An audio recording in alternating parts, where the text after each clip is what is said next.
The moment you start like forming this entire impression from just one person, you have small things. For example, like maybe um, you keep your judgment on hold till you meet more people, Right. or you go to the place if there's such a place, and then you start like still making an educated representation, but it's not what it actually is. I don't feel like anyone can grasp an essence of anything because there's no such essence. But but there are ways of being more receptive to not just make a judgment on one particular example. Mm. I think this connected to your original idea about identity. So like when I first came here, I was exposed to so many like people with such variety. I just told myself I'm not allowed to make judgment. I don't want to be judgmental or blah blah blah. But then I realized that just like the way, like we cannot completely negate the idea of identity. There's still something there, even though it's just container that can be shaped. It's still something. Then we still make judgment, even though we want to admit it or not. So probably the better way is not to just say I'm non-judgmental. A better way to say, okay, I currently have these observations or judgments about these people, but I will not make a conclusions, like broad conclusions, if I'm not. Exactly. I feel like you touched on something very important, like the difference between speculations and judgments per se or assumptions. Because the speculation is okay. Everyone makes judgments. That's the way pretty much our brains are ingrained to work. Right. But not very many people recognize that their judgments are not true, or are not inherently true. Not because you judge something as such, you get to say that thing is as I judged. So, as you said, the trick is not necessarily on oh no, I'm gonna stop being judgmental. I'm gonna negate any aspect of judgments. No, you are like that, or you think in that way, and I don't feel bad for making judgments. Just observe yourself while you're making judgments and see, well, maybe this thing is not. I'm not gonna put all my certainty in this, or I'm not gonna put all my emotional energy in this, or I'm not gonna, or simply enough, I'm not gonna pretend that this is the truth.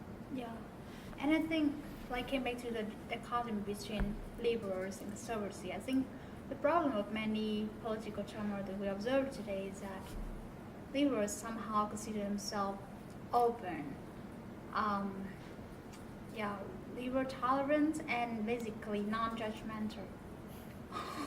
But the fact is that, like, because they think that they are non-judgmental, they believe that their ideas represent some objective, always absolutely accurate belief, but nothing is completely objective, right? Like once we come to terms with this, we realized I think we can feel much more relaxed about like the existence of different ideas that we have. Yeah, absolutely. I don't think there's an objective reality.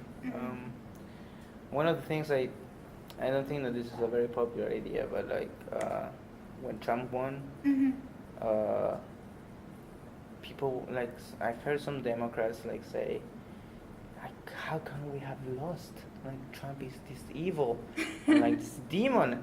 Like think about it. Like Democrats have ingrained in themselves, like even the idea of a liberal person, like have ingrained in themselves, like all those things you said. Like we're more tolerant, we're more open, so we should be the logic alternative, right? But like if you The don't logic alternative. if you don't bother like listening to the other opinions, listening to the people itself, like you're not gonna win.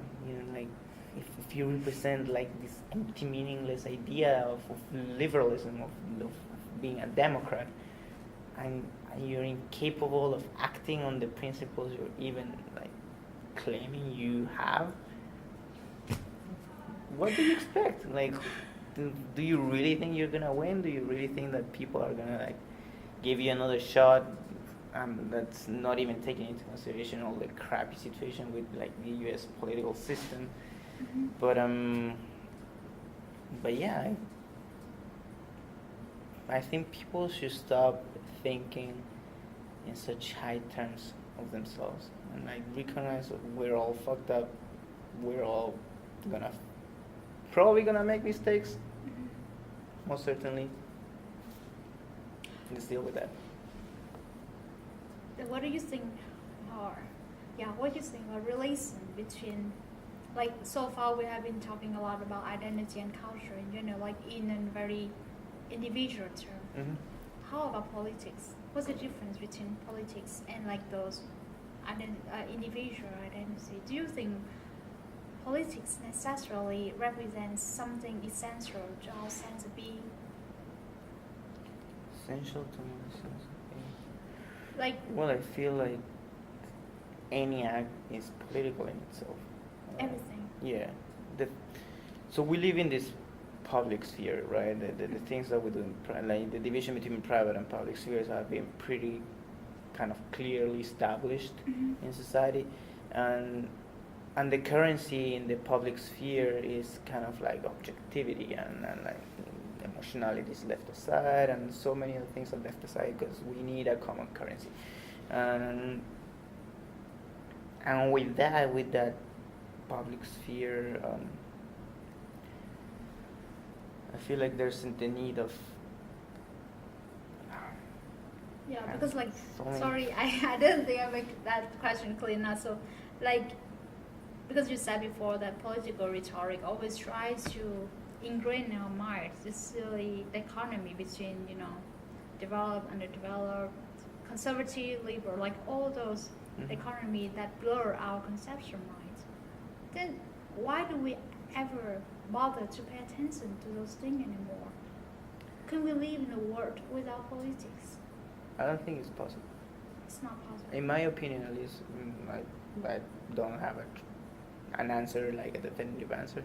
But I think it's possible. Like from the fact that we're social beings, we need a way of organizing our social interactions, and that's where like the political life emerges in the way in which cities are conceived, in which the civic members, the constituents of that city, come together and like organize themselves and express themselves and like function and live. And from the Greeks till now, that the entire conception has been prostituted and like manipulated in so many ways that now it doesn't even resemble what it was kind of conceived to be. But I feel like we just need to learn how to do politics again. How? I don't know. I don't have an answer. But like, I feel like how we're doing politics, or even what it's being called politics, doesn't have any resemblance to where the term actually comes from, or what it embodies. And I don't even know if I'm making justice to the term itself. But I feel that we're not doing it wrong. Like, we're not doing it right. I don't think we're making justice to it, making like the considerations we should have to live in society, in cities, in social structures, and this bipartisan system of you either choose this one or this one, and we're not even gonna let you elect who you want to represent yourself, because surprise, this is not how it works. This has just been centuries long of manipulating a system, of manipulating a thing, so people who are higher up in the hierarchy can benefit in different various ways. This kind of sounds like a conspiracy theory, but like I don't think I'm like too far away from what's going on. But in short, I don't think we can live in a world without politics. We just need to learn how to do politics and how to live politics again in a way that is more just to how it was conceived. Yeah. I asked this question because when you mentioned like winning in the election, it just draw me to the idea that like the tension within our individual being, to some extent, a person like you, like want yourself to be very open to all those ideas and all the cultures that will continue shaping you in different way. But at the same time, you still have to take sides when it comes to politics. You still have to choose to make the decision at some point, even though politics is only a game, is still an important game. And therefore, like within ourselves, we have to balance between, like this tendency of humility, openness, acceptance, whatever, and the loyalty to some extent to the side that we choose. And I believe that the right way. I also do not have an answer to the question of like how we should do politics, but like after the election, I just read some books about like the way politics is being done. I think a lot of people raise the point that we have forgotten like how politics come into being is basically a negotiation among the sides. And first, to do the negotiation, you have to respect all sides. Like believe that the opposite side also has value, just as much value as your idea. It's not a question about whose values is higher. It's about like who will get the right to drive the boat within this period. It's always something like that. And like I think similarly, that message has something to do with the sense of being too. Like we can be open to all those different cultures. We can appreciate all those values, but when it comes to the game, when it comes to the time to make the decision, at one part we still have to make one decision, stick to one thing. It does not mean negating the essential values of all other options. I think it's just my assumption. I feel like, yeah, I share a lot of resemblances with your opinion. With the analogy of who's riding, like who's leading the boat or in a certain direction, I feel like current politics is like now, hey, I am I'm leading this boat in this direction because it's better than that direction. And when it used to be, I'm leading this boat in this way to get there, and this other person is trying to lead the boat in this other way to get there. And when we take away the value judgment we make in that, I mean, this is better than this other one rather than this is different from the other one, I feel like this entire paradigm of the game itself changes. The game itself changes. And when you assume that, when you take out the value judgment, I feel like it gives room to something different. I don't know what it is. I don't know if we'll ever do that, but I have fun speculating about it. Yeah, I just think that it must be very difficult because like we have traveled like such a long way to be here.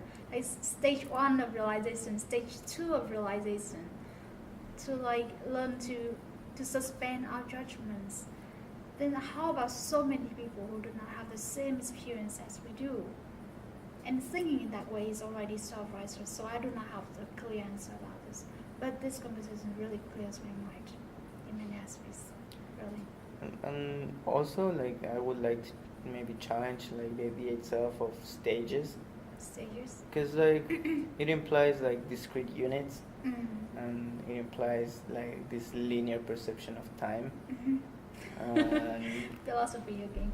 yeah, it really messes with you. No, I totally understand. But like, yeah, like even now I have problems with that, like the linearity. It's like maybe we're just different places, not because someone else hasn't had like the same experiences or as many experiences I have, makes or renders their opinion immediately like less valuable. I don't know. Like I like to think that I'm just drowning in an endless sea with other people, and I'm just in a different portion of the sea than everyone else, but I'm not like in a better portion of the sea. It's not that the water in where I am right now, it's like warmer, or I'm gonna live longer because of that. No, it's just I don't know the difference. Moment.